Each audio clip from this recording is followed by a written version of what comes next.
Kabanata 6221. Ngunit nag-atubili si Cynthia Zimmer. Gusto sana niyang magkaroon ng espesyal na pagkain kasama ang kanyang bayaw bilang isang date. Ngunit hindi niya maaring basta-basta na lamang tanggihan si Kason Lee.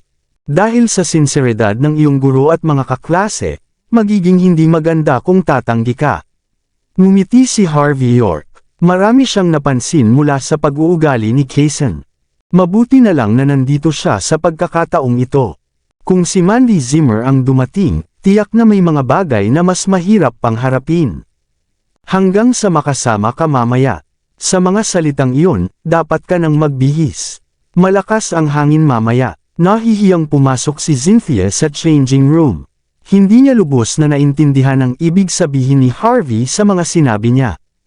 Ang estudyanteng may manipis na labi ay nagalit kay Harvey bago siya malamig na humajek-hik. Ipakikilala ko ang aking sarili. Ako si Veda Blake, sabi niya habang nakatingin sa itaas kay Harvey. Wala akong pakialam kung talagang boyfriend ka ni Cynthia. Basta't alam mo kung ano ang mabuti para sa sarili mo, at nangangako akong makakakuha ka ng maraming benepisyo. Ngunit kung hindi, hey, nagbuntong hininga si Veda. Maliwanag na may iba pa siyang ibig sabihin. Maraming bagay na ang naiintindihan ni Harvey tungkol sa sitwasyon ni Cynthia. Nang siya ay malapit ng magsalita, si Cynthia ay lumabas na mula sa changing room. Nahihiyang yamakap siya kay Harvey habang nakatingin kay Veda na may galit na tingin. Mahal kong bayaw, ibig kong sabihin, Harvey. Mukha ba akong maganda ngayong gabi? Tanong niya na may ngiti. Tiningnan ni Harvey ang kanyang natural na mukha bago siya ngumiti pabalik.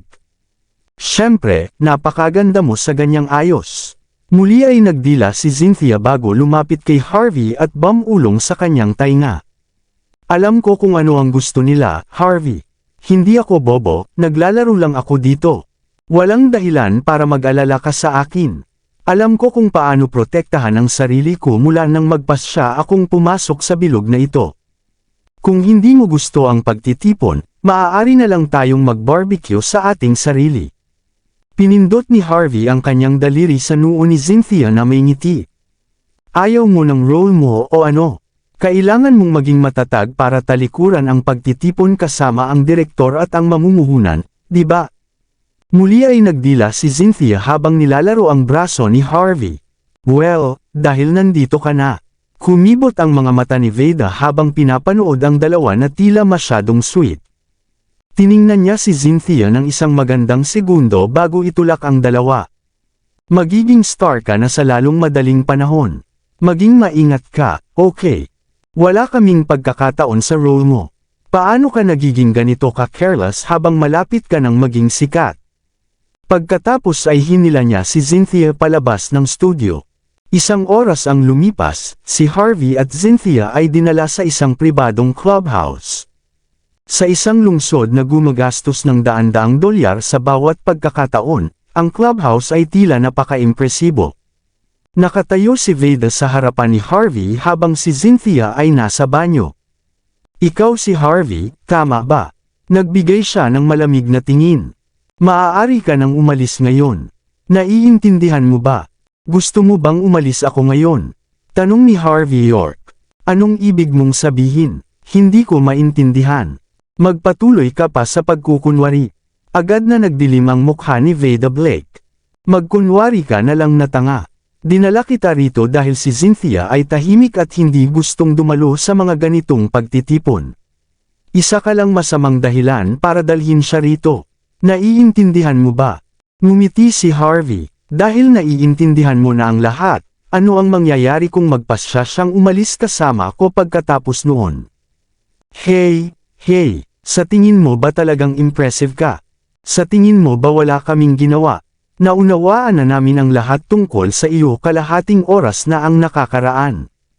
Ikaw ang bayaw ni Cynthia, hindi ba? Ngayon na nakik out ka na sa pamilya, patuloy ka pa ring nakakapit kay Cynthia para sa pagkain. Matagal nang nalinlang si Cynthia sa iyong ordinaryong hitsura. Kapag nakilala niya si Young Master Ryan at Young Master Killan, mapagtatanto niyang wala ka sa kanya. Sinabi mo lahat ng ito nang hindi ka man lang nagsagawa ng masusing investigasyon. Hindi ka ba natatakot na mabaril mo ang iyong sarili sa paa? Anong ibig mong sabihin? Nagalit si Veda. Sinasabi mo bang may impressive kang pagkakakilanlan? O sinasabi mo bang minamaliit kita? Hayaan mong sabihin ko sa iyo. Nakita ko na ang 12-dosenang mga mapagmataas na lalaki na katulad mo, at tinanggihan ko silang lahat.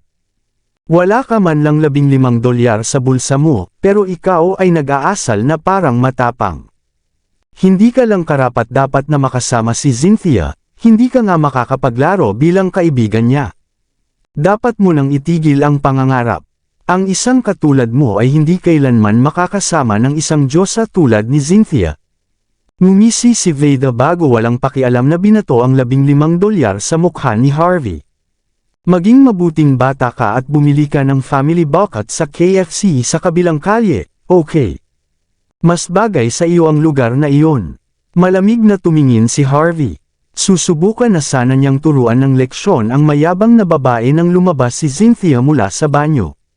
Bakit hindi ka pa nasa loob, Harvey? Natatakot ka ba? Tanong niya matapos suriin ang paligid. Pagkatapos ay mahigpit na yamakap siya sa braso ni Harvey, at natatakot na baka umalis siya. May hiniram na pera si Harvey sa akin, sinabi niyang gusto niyang mag-order ng family bucket sa kabilang kalye. Hayaan mo na siya. Tiningnan ni Veda si Harvey bago hilahin si Cynthia palayo. Sige, pumasok na tayo sa loob. Ang pulot-pukyutan ay hindi para sa mga asno. Plano niyang paghiwalayin ang dalawa habang tuluyang dinudurog ang dignidad ni Harvey. Oh, talaga bang gusto mo ng KFC?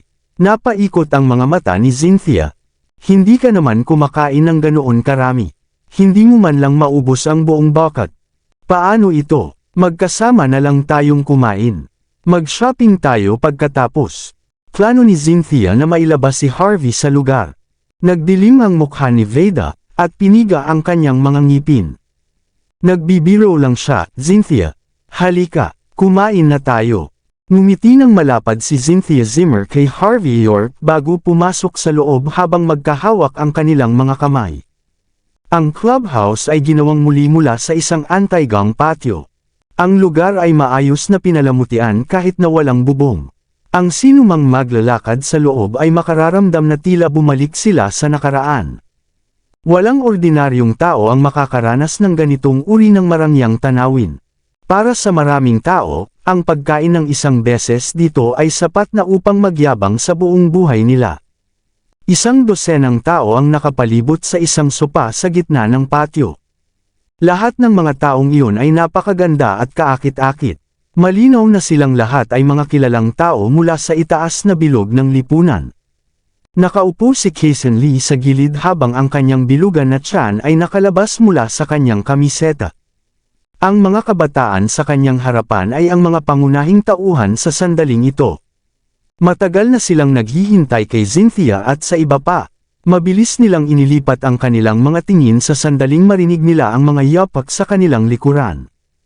Agad na nagliwanag ang kanilang mga mata pagkatapos noon. Isang diyosa na may magandang hitsura tulad ni Cynthia ay napakabihira, lalo na ang isang hindi pa nagkakarelasyon dati. Para sa mga batang Ginoo, na nakakita na ng maraming babae, tiyak na mag-iiwan ng malaking epekto sa kanilang isipan ang isang katulad ni Cynthia. Veda, narito ka na sa wakas. Matagal nang naghihintay si Young Master Killan, alam mo ba iyon?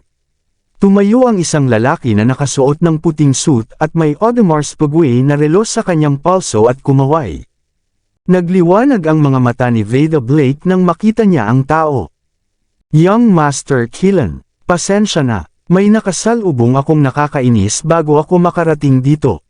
Pakiusap, huwag mo akong pansinin. Mabilis na nagpalit ng tingin si Veda bago siya nahiyang sumandal kay Killan, handa na para sa isang mas malapit na sesyon sa kanya sa likod ng silid. Hey, alam mo na kung paano kita tinatrato. Karangalan na magkaroon kayo at ang mga estudyante ni Mr. Kason dito. Kahit na magpasya kang umalis bukas, makakakuha lang kami ng ibang silid ng walang reklamo. Narinig ang mga sigaw ng papuri mula sa madla matapos marinig ang mga komento. As expected of young Master Killen. Tinitingnan niya ang kanyang mga bisita na parang sariling pamilya. Sa kay young Master Killen sa una. Tiyak na nanalo ka sa pagkakataong ito. Tila mas nahihiya si Veda matapos marinig ang lahat na pumupuri kay Killen. Matapos mag-flirt ng sandali, inilipat ni Killen ang kanyang tingin kay Cynthia nang biglang lumiwanag ang kanyang mga mata. Ito siguro ang dalisay na diyosa ng inyong bilog, si Cynthia. Ang iyong pangalan ay nauna sa iyo. Tama, tiyak na tadhana na magkita kayo. Siya ang female protagonist ng serye na pinuhunan mo sa Passion Flat. Dapat kayong magkasundo. Masayang ipinakilala ni Veda si Cynthia kay Killen, at desperadong gawin silang para sa isa't isa. Nakikita ko, tiyak na tadhana nga. Inabot ni Killen ang kamay ni Cynthia. Ako si Killen Hunt, karangalan kong makilala ka. Narinig kong galing ka sa ika-9 na sangay ng pamilya Jean, Miss Cynthia. Galing ako sa pamilya Hunt. Kung tutusin, mas malapit pala tayo kaysa sa inaakala natin. Ngumisi ng malapad si Killen Hunt. Ipinahayag niya ang kanyang malaking pagkakakilanlan at binigyang diin ang malaking pagkakaiba sa kanilang mga katayuan. Plano niyang sakupin si Cynthia Zimmer sa katawan at kaluluwa. Nagliwanag ang kanyang mga mata nang ngumiti siya. Pati ang kanyang paghinga ay tila mas mabigat. Kung ibang pagkakataon ito, kanina pa niya ipinilit ang kanyang sarili kay Cynthia. Masaya siya sa regalo ni Kason Lee. Young Master Killen. Bahagyang tumango si Cynthia nang hindi inaabot ang kamay niya bago siya tahimik na nagtulak kay Harvey York pasulong na may ngiti. Narinig kong ikaw ang pumili ng role para sa akin. Young Master Killen. Narito ako upang pasalamatan ka rin. Malinaw na alam ni Cynthia kung ano ang plano ni Killen. Hindi siya kailanman dumalo sa mga pagtitipon dahil gusto niyang maiwasan ang sitwasyon na mangyari sa kanya. Dahil narito si Harvey, gusto niyang tulungan siya na harapin ang problema ng isang beses. Pagkatapos ng lahat, magiging napakasakit kung ang mga tao ay patuloy na tumitingin sa kanya. Ito si Harvey ang boyfriend ko. Ang pangalang iyon ay nagparing ng kampana kay Killen, ngunit hindi niya maalala kung saan niya ito narinig. Hindi niya gaanong pinansin dahil naisip niyang pamilyar ang pangalan. Ang boyfriend ng diyosa. Ngumisi siya habang nakatingin kay Harvey. Napakaswerte mo, kapatid. Hindi ko inaasahan na ang mga baboy ay karapat-dapat sa isang katulad niya. Nagkunwari si Harvey na nagulat nang makatabi siya kay Cynthia. Tinawag kanyang baboy, Cynthia. Mukhang hindi pala maganda ang reputasyon mo dito. Hindi napigilan ni Cynthia ang kanyang tawa nang siya ay galit na tumingin kay Harvey sa mga sandaling iyon. Isang magandang babae na may nakakaakit ng ngiti. Agad na nakaramdam ng pagkatampe si Killen at ang iba pa. Ang pamilya Hunt ay may 3 magagandang babae, ngunit sila ay mga pinsan na may napakataas na katayuan kay Killen. Hindi niya kailanman makukuha ang pagkakataon na makasama sila. Tumulo na ang laway niya nang makita niya ang isang babaeng katulad ng 3 iyon. Kung hindi dahil sa kanyang pagmamalaki, kanina pa niya pinahirapan si Cynthia. Matapos huminga ng malalim, tiningnan ni Killen si Veda Blake na may malinaw na intensyon. Likas na nanginig si Veda nang makita ang malalim na tingin sa mga mata ni Killen. Huwag kang magpapadaya, Young Master Killen, sigaw niya habang galit na tumitingin kay Harvey. Mahilig magbiro si Cynthia. Tiningnan ko na si Harvey dati. Siya ang bayaw ni Cynthia. Hindi man lang niya hinawakan ang kamay ng kanyang kapatid matapos silang ikasal ng 3 taon. Nakikout siya sa pamilya dahil napaka-useless niya. Paano magiging boyfriend ni Cynthia ang isang katulad niya? Tumawa ang madla ng malakas matapos marinig ang nakakatawang kwento. Hindi nila inaasahan na ang isang simpleng lalaki ay may karapatang dumalo sa ganitong pagtitipon. Maraming salamat sa lahat ng sumusubaybay. Please subscribe and follow my YouTube and Facebook channel, Filipino Novel. Maraming salamat po. Kabanata 6225. Ang mga magagandang babae ay naghamak na tumingin kay Harvey York. Siyempre, lahat sila ay naniniwalang bababa ang kanilang mga pamantayan kung makikasama siya sa kanilang pagkain. Napaka-embarrassing na iyon. Naiintindihan ko. Talagang isang kahanga-hangang Kepman ka. Napagtanto ni Killen Hunt ang isang bagay bago siya tumingin kay Harvey na may disgusto. Bilang kanyang hinaharap na asawa, may mga bagay akong dapat sabihin sa iyo. Ang mga tao tulad mo ay hindi dapat nakikialam sa mga bagay na hindi mo dapat pakialaman. Kung hindi, baka ikaw mismo ang magdala ng kapahamakan sa sarili mo kapag nalagay ka sa panganib. Pagkatapos, tumingin si Killen kay Veda Blake. Sa totoo lang, Veda, paano mo siya nakuha rito sa unang lugar? Sino ang mananagot kung magdesisyon siyang magwala laban sa isang hinaharap na bituin pagkatapos uminom ng sobrang dami? Bahagyang tumawa si Veda. Binigyan ko na siya ng pera para sa kanyang family bucket. Marahil ay dapat mo siyang bigyan ng mas maraming pera. Marahil ay masisiyahan siya sa isang mas mahal na bagay. Umulan ng tawanan ang madla. Nanatiling pareho ang ekspresyon ni Cynthia Zimmer matapos marinig ang mga salitang iyon.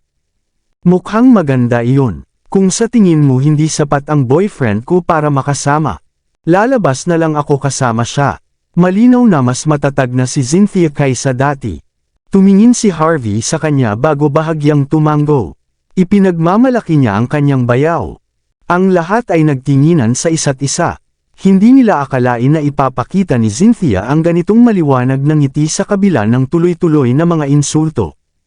Talaga bang ang pag-ibig ni Cynthia ay higit pa sa lahat? Walang paraan. Siya ay isang diyosa. Bakit siya magpapabaya na makasama ang isang mababa sa kanya?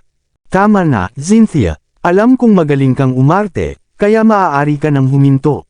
Naghimok si Veda ng kanyang mga labi. Sino ba ang ginagaya mo? Tumawa si Killen. Napaka-artificial naman ng lahat ng ito. Tama, dapat kayong dalawa. Bago natapos ni Killen ang kanyang sinasabi, mabilis na itinaas ni Harvey ang baba ni Cynthia bago siya bahagyang humulik sa tabi ng kanyang bibig. Talagang siya ay isang diyosa, ha? Natigilan si Killen bago nagpakita ng bahagyang galit sa kanyang mga mata. Hayop! Ang demonyong ito! Paano siya naglakas loob na samantalahin si Cynthia sa harapan ko? Nais ni Killen na sakmalin si Harvey sa mga sandaling iyon. Pagkatapos ng lahat, siya ang batang ginoo ng pamilya Hunt. Anumang babae ay kusang loob na magpapakilala sa kanya kung nais niya. Makuha niya ang kahit anong babae na gusto niya, lalo na pagkatapos maging angel investor sa industriya ng pelikula at telebisyon. At hindi niya akalain na siya ay mawalan ng ganito. Higit sa lahat, siya ay ganap na hindi pinansin sa ngayon. Ang mga aksyon ni Harvey ay walang kaibahan sa ganap na kawalang galang. Isang simpleng Kepman na walang kahihiyan na hamunin ang isang kahanga-hangang batang ginoo. Hindi lamang ito nakagalit kay Killen, kundi pati na rin kay Kason Lee na mukhang nahihirapan. Ang iba ay nakatingin na may matinding interes habang pinapanood ang palabas na nagaganap. Hindi tanga ang mga tao rito. At alam nilang malamang ay dinala ni Cynthia si Harvey rito upang maging kanyang kalasag. Gayunpaman, hindi nila alam na ang kalasag na iyon ay kayang lumaban. Napaka-bold niya na halikan ang gilid ng labi ni Cynthia. Nakakagalit ito kay Killen, na halos mawalan siya ng malay, at hindi pa niya nahawakan ang mga kamay ni Cynthia. Namumula ang mukha ni Cynthia, at hindi rin niya akalain na gagawin ng kanyang bayaw ang ganitong bagay. Ngunit nang maalala, naisip niyang wala siyang pagkakataon kung hindi gusto ni Harvey ang kanyang ina. Tila medyo malungkot siya matapos maalala kung paano karaniwang kumikilos si Lillian. Kung kasama si Lillian, malamang ay hindi makakasama ni Cynthia si Harvey. Habang nag-aalinlangan si Cynthia, nakayakap na si Harvey sa kanyang manipis na baywang at tumingin sa unahan. Naniniwala ka na bang ako ang kanyang boyfriend? Sa totoo lang, iniwan ko lang ang aking asawa dahil gusto ko siya. Ito ay dapat na ang aming maliit na sikreto. Nahihiyang inilabas ni Harvey ang kanyang telepono, at nahulog mula sa kanyang bulsa ang isang pakete ng sobrang laki na kondom. Nagkagulo ang madla nang makita iyon. Makikita ni Killen na sinusubukan lamang ni Harvey na magreklamo ang lahat dito. Ngunit sobra na ito. Napaka-prangka mo, bata. Isang lalaki na naglalaro ng kanyang handheld device ay itinapon ito sa gilid at pagkatapos ay tumingin kay Harvey, na nakataas ang ulo. Galing ka ba sa 5 nakatagong pamilya? O sa 10 nangungunang pamilya? Paano ka naglakas loob na nakawin ang babae ni Young Master Killen ng ganito? Hindi mo ba siya ginagalang? Ano, sa tingin mo ba impressive ka o ano? Ngumiti ng kakaiba ang lalaki. Sa tingin mo ba may karapatan kang magkaroon ng isang diyosa tulad ni Miss Cynthia? Tumango ang madla. Natural na sumang-ayon sila sa sinabi ng lalaki. Tungkol naman sa 4 na pundasyon at sa mga sagradong lugar ng pagsasanay sa martial arts, ang mga iyon ay ganap na hindi maunawaan na mga nilalang para sa kanila. Hindi nila namalayan na mayroong mas mataas na kapangyarihan kumpara sa 10 nangungunang pamilya at sa 5 nakatagong pamilya. Ngumiti si Harvey, hindi ako galing sa alinman sa mga iyon. Ngunit huwag nating pag-usapan ang mga bagay na iyon. Pag-uusapan natin ang pamilya Hunt.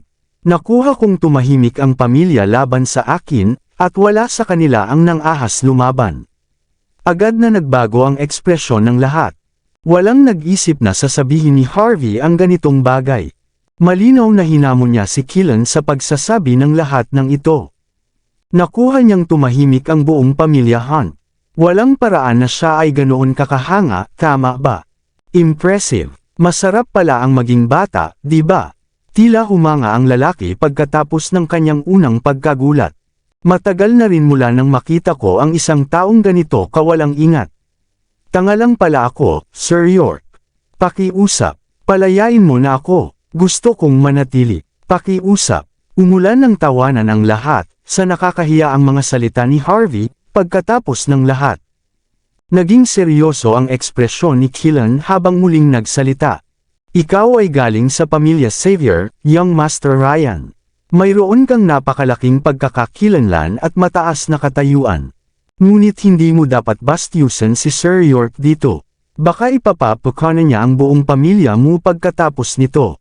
Anong gagawin mo pagkatapos noon? Si Ryan ay tila natatakot na takot. Tama ka, Sir York, pakiusap huwag mo akong pansinin. Iginagalang kita, huwag akong pahirapan. Umulan ng tawanan ang madla. Kahit sino ay madaling makikita na tinatrato ni Killen at Ryan si Harvey na parang biro. Ang mga magagandang babae ay nakatingin kay Harvey na may paghamak, iniisip na dapat sana ay namatay na lang siya bilang isang lalaki sa halip na maging ganito kawalang hiya. Oh, Sir York, tila ikaw ay isang kahanga-hangang tao para yumuko ang mga kilalang tao ng pamilya Hunt sa iyo. Ipinakita ni Killen ang kanyang relo, ang kanyang mga mata ay nagniningning, na nagplano na ganap na ilantad si Harvey. Hayaan mong hulaan kung sino ka. Narinig ko na ang chairman ng Country H Commercial Group ay malapit ng magretiro. Ang isang tao na may apelyidong iyon ay napili upang palitan siya. Ikaw ba talaga ang susunod na chairman, hindi ba? Dapat ba tayong tawagin ka sa ibang pangalan kung ganun? Nagpakita ng magalang na ekspresyon si Killen. Ang madla ay nasa bingit na mawala ng malay habang hawak ang kanilang alak matapos tumawa ng matagal. Hindi nag-iingat si Young Master Killen. Ganap na niyang dinudurog ang reputasyon ni Harvey sa puntong ito. Umalis na tayo, Harvey. Lumitaw ang ibang ekspresyon ni Cynthia, at hindi niya akalain na mag-uugali ng ganito sina Killen at ang iba pa. Alam niyang kahanga-hanga si Harvey. Ngunit matapos manatili sa Walls Inn, natutunan niyang malaman kung ano ang representasyon ng Country H Commercial Group. Kahanga-hanga si Harvey, ngunit hindi hanggang sa ganung antas. Akala ng lahat na si Cynthia ay nakakaramdam ng pagkakasala nang makita siyang handang umalis. Ngunit hindi balak ni Harvey na umalis, at hinawakan niya ang kanyang makinis na kamay habang sinisiyasat si Killen na may pagkalito. Hindi ka naman kahit sino sa Walls Inn. Paano mo ito nalaman? Hindi lang nagmamalaki si Harvey. Kaya niyang bilangin ang mga tao na nakakaalam tungkol sa kanyang pagkakakilanlan bilang bagong chairman sa kanyang kamay. Nakakabigla na isang tao tulad ni Killen ang nakapag-figure out nito. Kaya naman kailangan niyang itanong ito sa kanya. Hindi ka hanga-hanga si Young Master Killen. Sinasabi mong nahulaan niya ang pagkakakilanlan mo. Hindi na mapigilan ng madla ang kanilang tawa. Ilan sa kanila ang nagsimula ng sumipa at bumuhos sa kanilang mga mesa, na tinitingnan si Harvey na parabang siya ang pinakamalaking tanga na nakita nila. Naglalaro lang si Young Master Killen sa iyo. Nagbibiro lang siya. Masama na nga na hindi mo nalaman, nagbula ka pa tungkol sa pagiging chairman. Nananaginip ka ba o ano? Maraming mga tanga sa panahon na ito. Namumula ang mukha ni Cynthia, at alam niyang ginawa ito ni Harvey para sa kanyang kapakanan, ngunit pakiramdam pa rin niya ay awkward. Baka dapat na tayong bumalik, Harvey. Bago makapagsalita si Harvey, sinamantala ni Killen ang pagkakataon at ipinatuloy ang kanyang talumpati. Hindi ko lang ito nahulaan, Sir York. Para kang alitaptap sa kalangitan ng gabi, isang kahanga-hangang tao na talagang namumukod tangi kahit saan ka magpunta. Paano ito? Okay lang ba na ibigay mo ang iyong address? Dadalhin ko ang aking pamilya para yumuko sa harap ng iyong bahay bukas. Ano sa tingin mo? Tumingin pa si Killen sa likuran niya bago ipakita ang isang galit na tingin. Halika, ano ang ginagawa niyo? Batiin na si Sir York. Alam niyo ba, siya ang hari ng mundo ng negosyo sa bansa. Ang kanyang pocket change ay kayang magpakain sa bawat isa sa atin sa buong buhay natin. Halika, halika. Lahat ay magbigay galang kay Sir York. Kumaway si Killen upang isama ang madla, na nagpapanggap ng kanilang paggalang kay Harvey. Sa huli, plano lamang nilang durugan si Harvey sa ilalim ng kanilang mga paa. Hindi napigilan ng mga magagandang babae na umiling sa tanawin. Ang gwapo niya, pero ganito siya kawalang silbi. Paano may isang tao na ganito ka-ignorante? Nakakadiri. Vroom, vroom, vroom. Biglang nakuha ni Harvey ang tawag sa kanyang telepono. Muling kumaway si Killen bago nagsignal sa lahat na tumahimik. May tawag si Sir York dito. Huwag siyang istorbohin. Halika, Sir York. Hindi mo kailangang sagutin ang tawag mo mismo. Hayaan mo akong. Ipinakita niya ang isang masamang anyo sa kanyang mukha, at pinagana ang speaker ng telepono. Sir York. Ito ang sekretarya ng Country H Commercial Group. Ang organisasyon ay maghahanda ng pansamantalang pagpupulong. Makakasama ka ba sa amin? Natigilan ang mga mukha ng lahat sa isang iglap, tila parang brutal na sinampal sila sa mukha. Pati sina Killen at Ryan ay nagulat habang nakatingin kay Harvey. Malinaw na pinagtatawanan ni Killen si Harvey sa pagbanggit sa pagkakakilanlan nito. At gayunpaman, tumawag talaga ang sekretarya ng organisasyon sa kanya. Inanyayahan pa siya sa isang pagpupulong. Tila medyo nabigla si Cynthia. Si Harvey ay talagang chairman. Nagtataka si Harvey kung sino ang tumawag sa kanya matapos makita ang magandang string ng mga numero sa kanyang telepono. Hindi niya akalain na ito ay mula sa Country H Commercial Group. Gayunpaman, hindi na rin ito nakagugulat. Kahit paano siya naging chairman, at natural lamang na may makipag-ugnayan sa kanya matapos siyang dumating sa Walsing. Gayunpaman, medyo problemado na makipag-ugnayan sa kanya bago si Yvonne. Walang pag-aalinlangan, mabilis siyang sumagot bago nag-hang up ng tawag. Sa isang iglap, natigil ang lahat sa kanilang pagyayelo matapos marinig ang malalakas na tunog ng beep.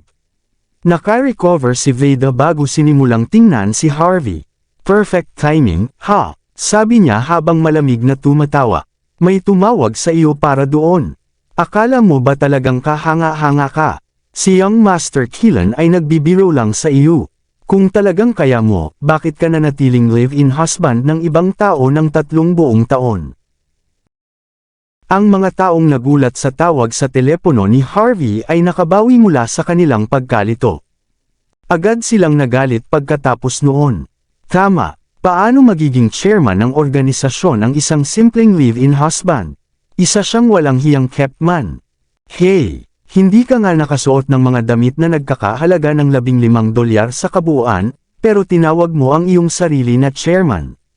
Malamang ay gumastos ka ng pera para tulungan kang magpakita, hindi ba?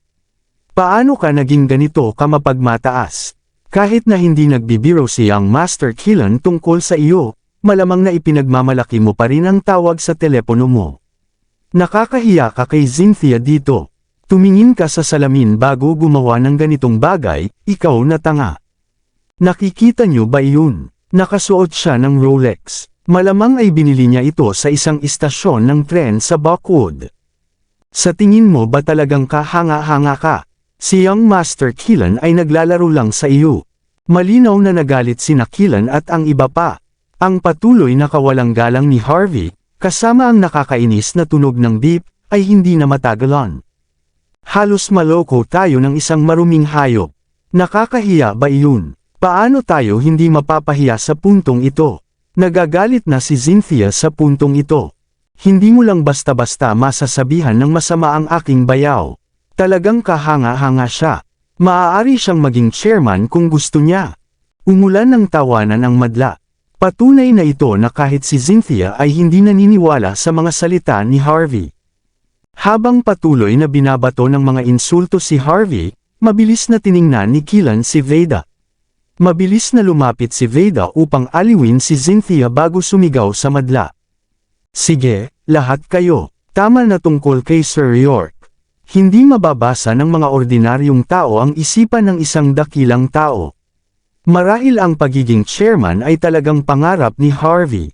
Marahil ay makakamit niya iyon pagkatapos magtrabaho ng ilang dekada. Dahil narito tayong lahat, dapat tayong magkasama at mag-usap. Magsisilbi ang establishmento sa lahat dito, magalang na sinabi ni Keelan. Mag-order ng kahit anong gusto niyong kainin o inumin. Basta't nasa bansa ito, makukuha ito sa clubhouse. Siguraduhin magsaya dito. Pagkatapos ng lahat, nagsipag kayo para sa seryeng pinuhunan ko. Naghiyawan ang madla sa tuwa. Pagkatapos ay sinenyasan ni Ryan ang ibang tao na hilahin si Cynthia para sa isang group photo. Wala nang magawa si Cynthia kundi bitawan si Harvey sa sandaling iyon.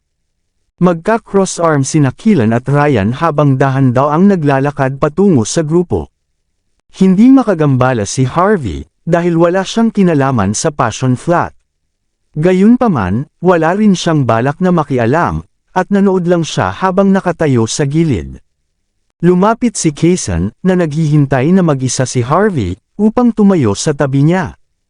Nakita mo ba yun, Harvey? Tanong niya na may malalim na tingin. Kabanata 6230. Anong nakikita? Ipinakita ni Harvey ang kalmadong ekspresyon, tila hindi niya naintindihan si Kaysen. Maaari talagang maging tanga ang mga tao, ngunit ang magkunwari na tanga ay ibang kwento, malamig na sagot ni Kaysen. Kahit sino na may mata ay makikita na interesado si Young Master Keelan kay Cynthia. Hindi ko alintana kung talagang boyfriend ka man niya o hindi. At marahil nandito ka lang para ipagtanggol siya. Kung alam mo ang mabuti para sa sarili mo, dapat ka nang umalis dito ngayon. Kung gagawin mo iyon, maaari akong magsalita para sa iyo mamaya. Dahil ikaw ang nagdala kay Cynthia rito sa unang lugar, maaari tayong magkunwaring wala nang nangyaring masama sa atin. Bilang karagdagan, bibigyan pa kita ng maraming benepisyo. Ngumiti si Harvey. Maraming benepisyo. Pero si Cynthia ang aking little smoochie. Wala akong pakialam kung anong klaseng benepisyo ang mayroon ka. Hindi ako makakaalis ng ganoon kadali. Ipinakita ni Kaysen ang paghamak na tingin bago ituro ang mga magagandang babae sa paligid niya. Maliban sa mga mayayamang babae, maaari mong piliin ang sinuman sa madla. Kahit si Veda, bibigyan pa kita ng $16,000 bilang hush money. Lahat ng ito, kasama ang isa pang magandang babae. Siguradong ito ay ituturing na panalo para sa iyo, di ba? Tila nakakita na si Kaysen ng paraan upang makuha si Harvey.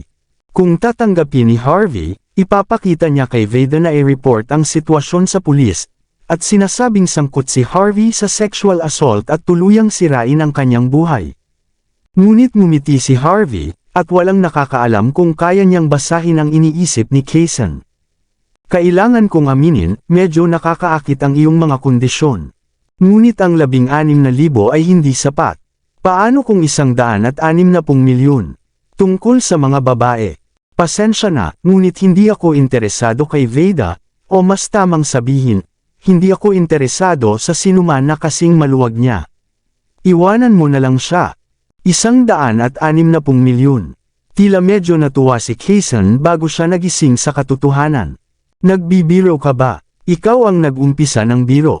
Ano? Nagagalit ka na ngayon dahil nalulugi ka. Para kang mayabang, at hindi mo kayang ilabas ang 160 milyon. Anong biro ito? Ngumiti si Harvey. Si Kason ay yumigkas ng kanyang leeg bago siya malamig na tumawa. Pinilit mo akong kumilos, ano? Ang $16,000 ay hindi naman talaga magandang alok. Ano ang balak mong gawin ngayon? Si Young Master Keelan ay galing sa pamilya Hunt, at si Young Master Ryan ay galing sa pamilya Xavier. Ang kanilang background at kasaysayan ay kayang mapagtulungan ng sinuman ng hindi na kailangang magsalita. Halimbawa, dahil may isang tiyak na tao na humamon sa awtoridad ni Young Master Keelan, tiyak na ang mga taong sumusuporta sa kanya ay siguraduhing wala na ang problemang iyon. Sabi ni Kason sa malamig na tono, at malinaw na nagbabanta siya kay Harvey. Ngunit tumawa si Harvey. Kung tama ang aking hinala, ikaw siguro ang sinasabing taga-suporta. Well, dapat kitang bigyan ng babala tungkol sa isang bagay.